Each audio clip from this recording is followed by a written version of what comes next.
Hi everyone, this is Garima and welcome to my channel Little Garden. Today I'm gonna be making my videos in English, as many of people commented over my videos that I have to make videos in English so that they would also get benefits from it. As I have done my 12th class in Hindi medium, so pardon me for my communication mistakes in this video. So let's start it. First, I would like to show you the benefits of floating tubers and why we should float it, and then we would jump that if you not float it and directly grow the lotus tuber, what happens then. Then I'm gonna show you some tubers I'm floating in bad conditions. Same water, same kind of tuber, same environment, but not cleaning the tub. What happens if you do it? So let's quickly cover it all. First, I would show you the tuber I'm floating for about 1.5 months. Yeah, it's been so long I'm floating these tubers. You can see the water condition is quite well, even though you can see some green algae. I didn't clean the tub, and because of that some slimy white material is at the end of the lotus tuber, which is fine, but I cleaned the tub entirely in 5 to 10 days. That's why a little white liquid is over there, but most of the tuber is fine. You can see the new branches coming, roots all over the plant, and lots of leaf, which indicates that the growth is very good on this tuber, and roots are quite long. So this is what you get when you float it in correct temperature, good water conditions. Pardon me for showing the green algae, I should have cleaned that, but you can understand that. So water is completely clean, just tub is not clean, but I should have cleaned the tub also.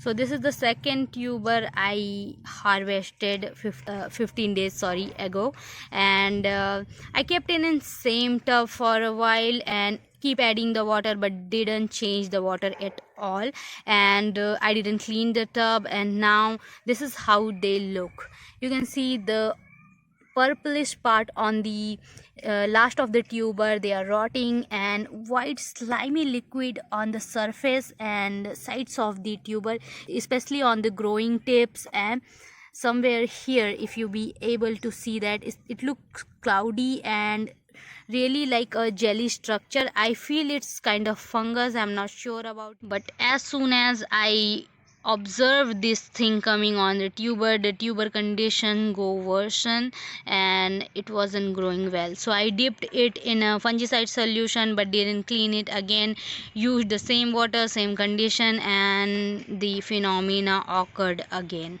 So that's what happened when you don't clean the tub, you don't change the water entirely. You have to rub the tub in the walls and clean it completely. If it's possible, clean it with some cleaning agent and wash it completely, then restart floating it with new water and new clean conditions.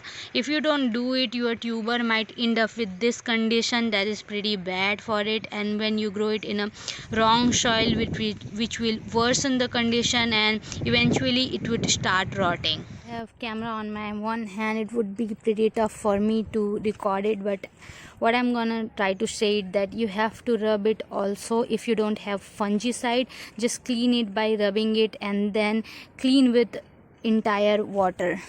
Like, don't put it on the land, but I don't have anyone to help me, so I'm gonna use the pressure of the water to clean all the slime from the tuber, and it would help it to grow better. And after that, after cleaning it, just put it in a clean fresh water. It will help to remove any unwanted fungus on the tuber and help the tuber to grow. So if you are able to see that there is some white slime kind of material in it, and that's what rotting the tuber, making it difficult to grow. Water condition is fine. It doesn't mean the slime condition has gone yet, because we didn't use fungicide. We have to do it for 2 to 3 days until we see the good growth, and that thing is not affecting the tuber, so it would help a lot. Then we come to the tuber that hasn't been floated. I have directly grown it to the tub, and you can see the growth is good. As temperature rises, as the environment factors are better for lotus, it would grow. No matter what you do, either you float or directly grow. If the conditions are good, it will grow.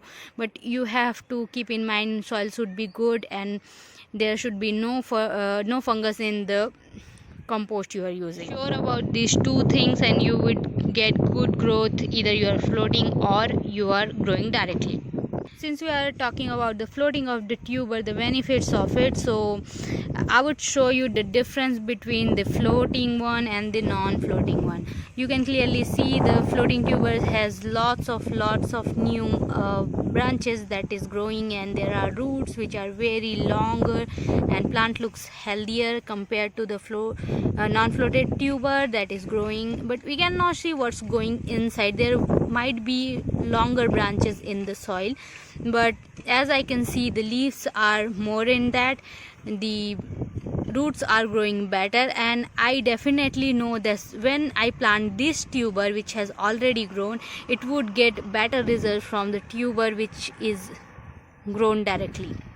So I hope this helps you to understand that floating is beneficial, but you can also directly plant the tuber in the soil. Many people repeatedly ask me that their tubers are rotting. It's because of the bad condition of either water, soil or compost, because these three things basically you have.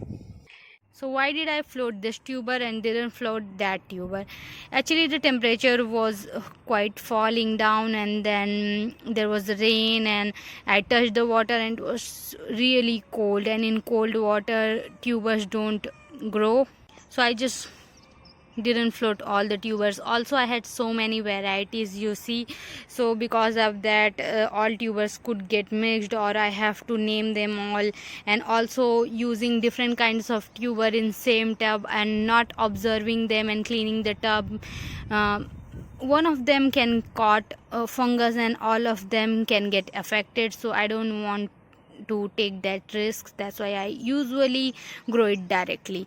But I see this amazing growth of the floating tubers, which is not as good as in the non-floating one. So I wanted to show you, if you have tubers in small quantity, you can just directly float it, then grow it. It would help you guys, because you see branches in it, roots in it, everything, which is showing that the growth of floating tuber is better than the growth of the non-floating one. And then I would love to show you my pregnant cat. Okay, not touching. She gets angry if you touch the tummy part. She likes pats on the head. Yeah? Okay, no. So let's come back to the topic. There are my lotus tubs. I have shown you in my previous videos. Growth is quite fine. The yellow peony's growth is good compared to the other lotus in same condition and same soil. So I believe it is a really good starting lotus pack you can use. As temperature rises, I can see many new leaves coming, and you can see this one don't get morning sunlight, so the leaves don't really grow as much as the other ones which gets maximum sunlight.